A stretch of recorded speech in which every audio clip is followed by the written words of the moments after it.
So today we will start exercise of chapter number 5. Okay.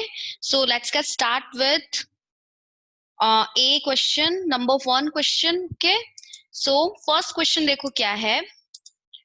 Make these statement as true or false. There are statements, यहाँ पे statements दे रखे हैं, sentence दे रखे हैं, आपको sentence के according बताना है कौन सा true है और कौन सा false है, ठीक है? So number 1 is the speaker and his friend built a fort upon the stairs. जो स्पीकर है चैप्टर में और उसके फ्रेंड ने क्या स्टेयर्स पे वो फोर्ट बनाया था. फोर्ट दैट मीन्स किला बनाया था. नहीं, उसने क्या बनाया था? शिप बनाया था. तो ये है स्टेटमेंट अपना फॉल्स. ओके, ये फॉल्स है. Second, it was made of back bedroom tables. उन्होंने जो शिप बनाई थी स्पीकर ने और उसके फ्रेंड ने, क्या वो टेबल्स के थ्रू बनाई थी? No, it's also false. उसने है ना, स्पीकर ने कैसे बनाया था ship?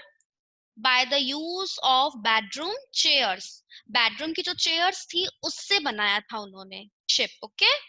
Number third, they filled it with sofa pillows. क्या उन्होंने जो टेबल्स चेयर्स थी शिप बनाया था उसे सोफा पिलोस से फुलफिल किया था? यस, ये ट्रू है statement. Next one, they took water in nursery pails. उन्होंने वाटर नर्सरी पिल्स से लिया था? यस, ट्रू, ये भी ट्रू है. Next statement, the Tom wanted to take an orange and a slice of bread. क्या टॉम अपने साथ ऑरेंज और ब्रेड का स्लाइस लेके गया था शिप में? नो. क्या लेके गया था Tom? An apple and a slice of cake. So ये वाला स्टेटमेंट भी क्या है अपना? फॉल्स है. ओके. लास्ट स्टेटमेंट कौन सा है? दे सेल्ड फॉर 10 डेज. क्या उन्होंने शिप में यात्रा 10 डेज तक की थी? No, it's false. पोयम में पर्टिकुलर डेज के बारे में कुछ भी मेंशन नहीं कर रखा है. क्या लिखा था पोएम में अपने? We sailed along for days and days, मतलब हमने कई दिनों तक यात्रा की थी शिप में. पर्टिकुलर 10 डेज का उसमें कोई मेंशन नहीं था. सो ये भी फॉल्स होगा. ओके. सो अब अपने मूव करते हैं नेक्स्ट क्वेश्चन पे. So here we are going to learn about gender. Gender क्या होता है? देखो जेंडर क्या होता है. There are different naming words for female and male living things. These are called gender. हमारे पास एक कुछ ऐसे नेमिंग वर्ड्स होते हैं जो किसके लिए यूज होते हैं? फीमेल के लिए भी यूज होते हैं और मेल के लिए भी यूज होते हैं. उन्हें हम जेंडर कहते हैं. For example, women. वुमेन का क्या होता है? मैन. ग्रैंडमा का क्या होता है? ग्रैंडपा. ओके. जैसे मदर का फादर होता है, सिस्टर का ब्रदर होता है. ओके. अब देखो मैस्कुलाइन किसके लिए यूज होता है? Masculine nouns are words used for the male gender. Masculine किसके लिए यूज होता है? मेल जेंडर के लिए. ठीक है. और फेमिनाइन किसके लिए यूज होता है? Feminine nouns are words used for the female gender. समझ में आया? In examples given below, the words used for feminine gender are woman and grandma. देखो जो masculine है वो तो मेल, जो मैन होता है उसके लिए यूज होती है नाउन्स. ओके. और जो फेमिनाइन है वो वुमेन के लिए यूज होता है. फॉर एग्जाम्पल देखो, uncle, aunt, waiter, waitress, sir का madam, boy, girl, nephew, niece. क्या हो रहा है यहाँ पे? जेंडर ही तो चेंज हो रहा है. जैसे अंकल का आंट हो गया, बॉय का गर्ल हो गया, है ना. जैसे मैम का क्या हो गया? सर हो गया, है ना. सन का daughter, king, queen, brother, sister, tiger, tigress, Prince, princess. समझ में आ रहा है आपको? अब मूव करते हैं नेक्स्ट पेज पे. ये देखो page number 41. Okay. Page number 41 पे क्या करना? Look at the pictures and right the opposite gender for each of them. जो पिक्चर्स दे रखा है आपको इसका जेंडर लिखना है. जैसे लॉयन का क्या होगा? लॉयनेस. यहाँ पे मैं लिख देती हूँ. ठीक है. स्पेलिंग देखो,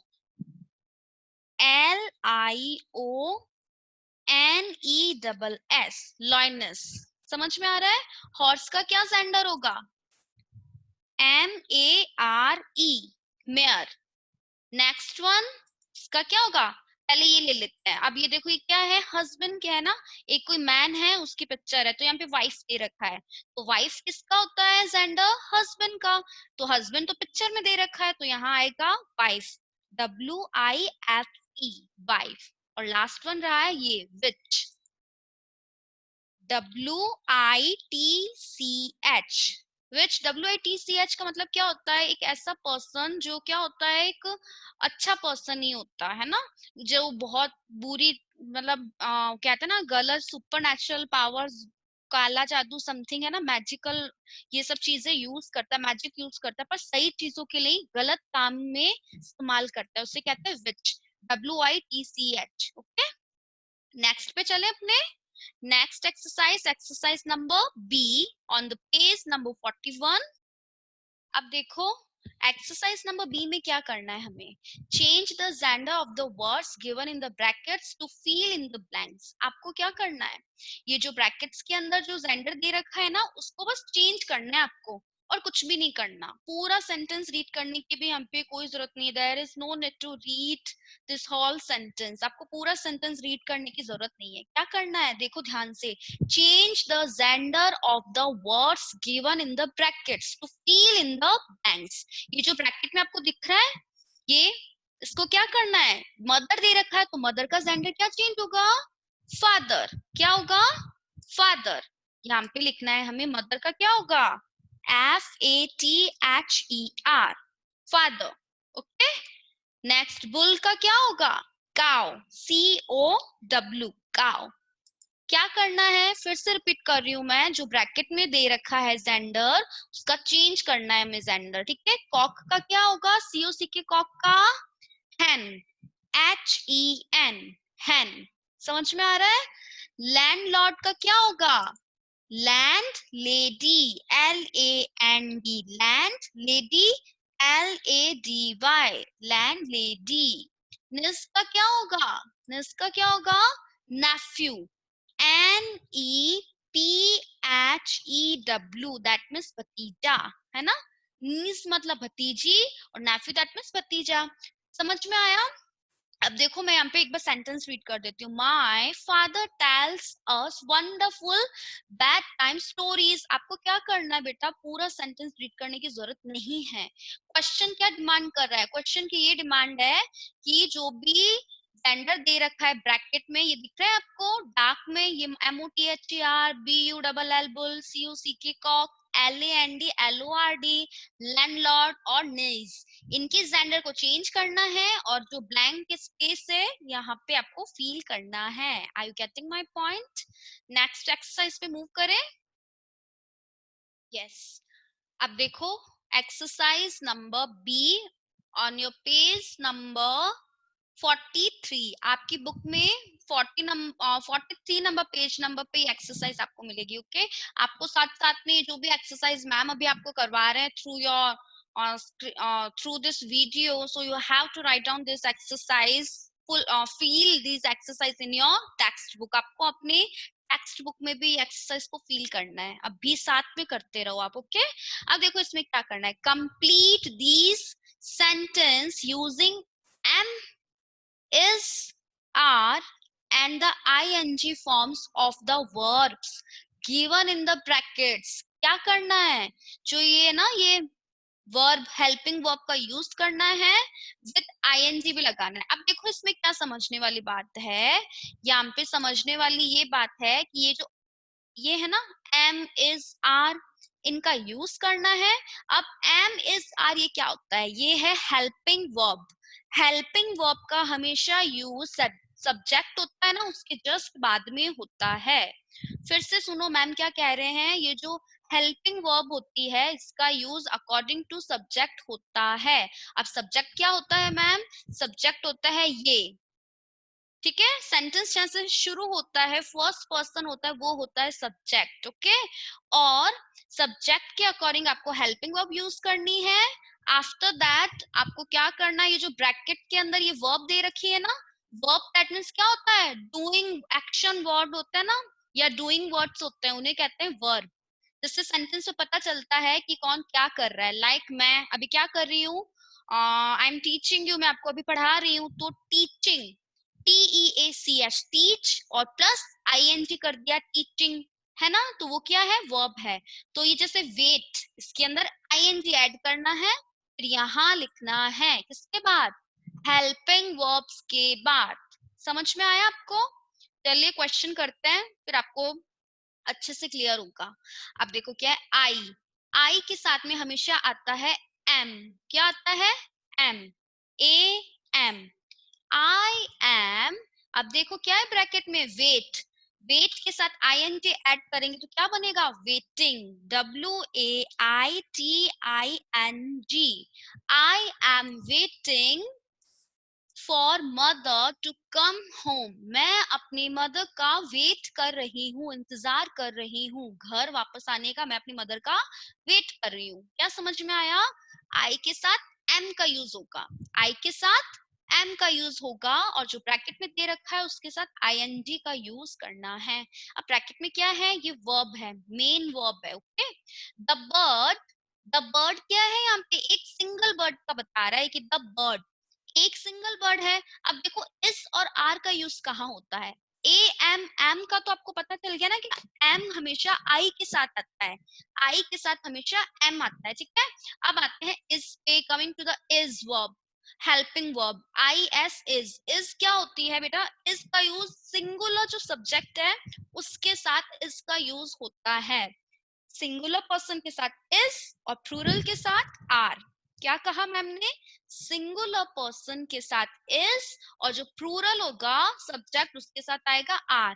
लाइक मैं आपको सिंपल से एग्जांपल्स देती हूँ, लाइक रेनू, रेनू क्या है, सिंगल नेम है, मेरा नेम है रेनू, रेनू क्या है, एक ही गर्ल है तो इज आएगा।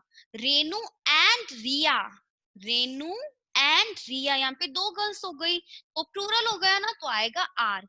समझ में आया? ऐसे देखो, द बर्ड एक सिंगल बर्ड है तो यहाँ पे आएगा IS, is, the bird is. अब देखो ब्रैकेट में देखो यहाँ पे क्या लिखा हुआ है, यहाँ पे है बिल्ड, मतलब बनाना, तो आएगा बिल्डिंग, बिल्ड के साथ ING को ऐड करेंगे, BUILDING, बिल्डिंग। नेस्ट, जो बर्ड है वो क्या बना रही है, अपना घोंसला बना रही है। समझ में आ रहा है? अब आ जाओ गौरव, अब देखो जैसे मैंने रेनू का एग्जाम्पल दिया था, रेनू एक ही गर्ल का नेम है, आपके टीचर का नेम है रेनू, वैसे ही गौरव यहाँ पे एक सिंगुलर पर्सन है, तो गौरव के साथ बताओ इज आएगा या आर आएगा, गौरव के साथ आएगा इज। क्या आएगा गौरव के साथ, अब गौरव, गौरव क्या कहा मैंने, गौरव एक सिंगुलर पर्सन है यहाँ पे, तो बताओ इज आएगा या आर आएगा, IS इज आएगा। क्या आएगा, is, because Gaurav is here singular person, singular noun है। ओके, तो लिखो यहाँ पे Gaurav, IS is, helping verb का यूज कर दिया, coming to the verb PLAY, play, play के साथ ING ऐड करने पे क्या बना, प्लेइंग।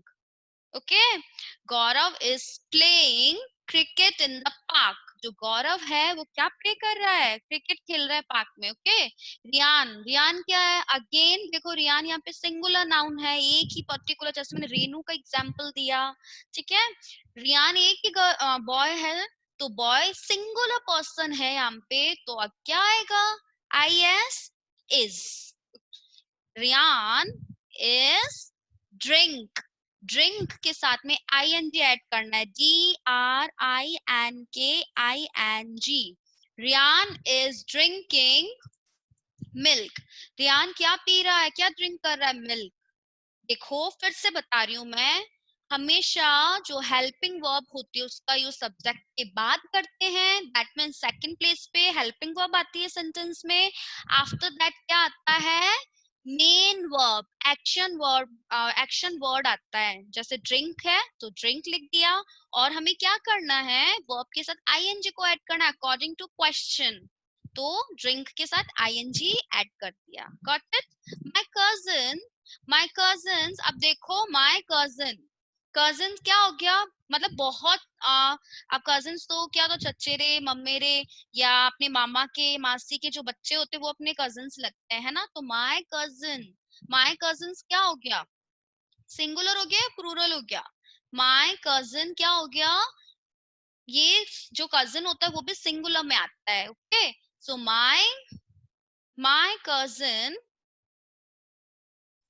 कजिन के साथ भी यहाँ पे क्या आएगा, is. I S is. Stay के साथ में आईएनजी को ऐड करना है. स्टेइंग मतलब रहना, ठहरना किसी जगह पे. With us during the holidays, मेरे जो कजिन है वो भी मेरे साथ रुके हुए हैं हॉलीडेज के थ्रू. हॉलीडेज में मेरे कजिन मेरे साथ रुके हुए हैं. ओके. शी, अब देखो शी क्या है, एस एच ई. शी क्या होता है, सिंगुलर होता है. शी गर्ल के लिए यूज होता है ना. तो she is, R I D, ride. Ride का हो जाएगा riding, R I D E I N G, riding her bike in the garden. समझ में आया आपको. Now coming to the next exercise. यहाँ देखिए बेटा, ये जो कजिन है ना, मतलब ये एक पर्टिकुलर, हम इसके प्लूरल में भी लेते हैं. ठीक है, माय कजिन्स का एक बार फिर से बता देती हूँ मैं आपको. इसका हम क्या लेते हैं, प्लूरल में भी यूज करते हैं. माय कजिन मतलब भाई बहन. अब वो कितने हैं पर्टिकुलर वो सेंटेंस में नहीं दे रखा, तो यहाँ पे ए आर ई आर का यूज करना है आपको. ठीक है, माय कजिन क्या होगा, ये हम प्लूरल में इसको काउंट करते हैं, मतलब चचेरे या ममेरे भाई बहन. खाली एक भाई या एक सिंगुलर बहन, पर्टिकुलर सिंगल सिस्टर या ब्रदर की बात नहीं कर रहा. कजिन वो भाई भी हो सकते हैं, बहन भी हो सकते हैं, एक भी हो सकते हैं, दो भी हो सकते हैं, दो से ज्यादा भी हो सकते हैं. तो यहाँ पे आर का यूज करना ज्यादा बेटर होगा. Okay, my cousin are, S T A Y I N G, staying with us during the holidays. समझ में आया आपको. आप चलते हैं नेक्स्ट एक्सरसाइज पे. नेक्स्ट एक्सरसाइज देखो क्या, circle the odd word out. जो ऑड वर्ड आउट मतलब जो अलग है ना, उस पे हमें क्या करना है, सर्कल करना है. कैसे करना है देखो, पहले इन वर्ड्स को हम क्या करेंगे, रीड करते हैं.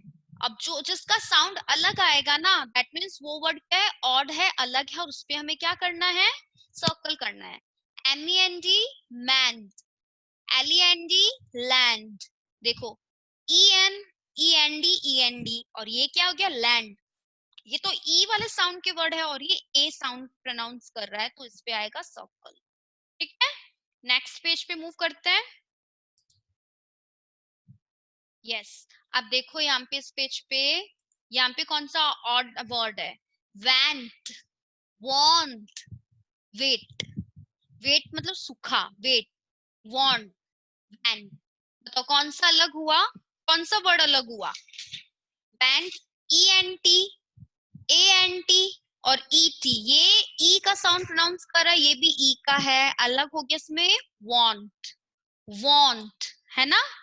अब नेक्स्ट में एंड, वैब, एंड. ये भी एंडी साउंड, ये भी एंडी साउंड प्रोनाउंस कर रहा है. ये है वैब, ये बी का साउंड प्रोनाउंस कर रहा है. ठीक है, मतलब साउंड को सुनना है आपको, बोलकर फिर आपको साउंड को क्या करना है, सुनना है. सर्कल किस पे आएगा, W E B. Next tell, tall, ten. E sound है यहाँ पे भी, टेल में, टेन में भी ई का साउंड है, टॉल हो गया अलग. आपको समझ में आ रहा है. Yes. Next duck, deck, desk. कौन सा अलग हुआ, D U C K, duck. Duck पे सर्कल आएगा. Bad, bad, bell. कौन सा अलग हुआ, बैल, बैड, बैड, बैड है ना. ये भी ई का साउंड है, इसमें भी ई का साउंड आ रहा है, तो बी ए डी, बैड हो गया ऑड वर्ड. समझ में आया. अब देखो बेटा, नेक्स्ट नीचे आपको ये, as you can see on your screen, it's a picture, it's two different picture. So what we should do in this question, हमें क्या करना चाहिए इस क्वेश्चन में. It's a very easy question, but ये क्या है, एक गेम है, एक प्ले है. ठीक है, देखो, look at the pictures carefully and spot the difference. आपको इसमें जो अलग है ना, उसको आपको क्या करना है, फाइंड आउट करना है. करें अभी फाइंड आउट. देखो, फर्स्ट ऑफ ऑल मैं क्या करती हूँ, राइट का साइन लगाती जाऊं, राइट का टिक करती हूँ, आप देखते रहिएगा. देखो, फर्स्ट ऑफ ऑल इसमें कितने कितने डिफरेंस है, हमें फाइंड आउट करना है. नंबर वन, देखो ये जो है ना, ये वेल, ये अलग है, इसका कलर अलग है, इसका कलर अलग है ना। अब देखो ये जो क्लाउड है ये यहाँ पे बड़ा है, यहाँ पे क्लाउड नहीं है। अब नेक्स्ट वन, ये देखो यहाँ पे जो ऑक्टोपस ये येलो है, इसका है, ये पर्पल है। ये देखो ये जो ड्रैगन फिश है यहाँ पे, इसका यहाँ पे रेड कलर है, यहाँ पे इसका ग्रीन कलर है। डिफरेंस मिल रहा है आपको। अब देखो ये जो दिख रहा है आपको एक और फिश है, ये इसका फेस कौन सी तरफ है, इसका फेस है इधर, ऑक्टोपस की तरफ है ना। और इधर देखो ये जो फिश है इसका फेस ऑक्टोपस की तरफ नहीं, उधर उस तरफ है, राइट हैंड साइड अपने। अब नीचे देखो यहाँ पे कुछ दिख रहा है, नहीं है यहाँ पे कोई कैक्टस, यहाँ पे देखो ये कैक्टस दिख रहा है ना, एक कोई है ना ये एनिमल दिख रहा है ना, वाटर एनिमल है ये। अब देखो फाइंड आउट करो, और दिख रहा है आपको कोई डिफरेंस? ऐसे करके आपको क्या करना है, अंतर इसमें से फाइंड आउट करना है। एक ये रहा देखो, यहाँ पे रेड है इसके फिश के ऊपर, यहाँ पे इसका रेड नहीं है। इट्स ऑल्सो वन डिफरेंस, मिल रहा है आपको अंतर। और ढूंढते हैं, मे बी इतने है। आप भी इसमें फाइंड आउट करने की कोशिश करना, अगर आपको और डिफरेंस मिले तो, कुछ अंतर देखने को मिलता है तो, ठीक है। So that will be enough for today's class. So आज हमने क्या किया है, today we have done exercise of chapter number 5. So see you soon in next class. Till then, take care of self. Bye bye.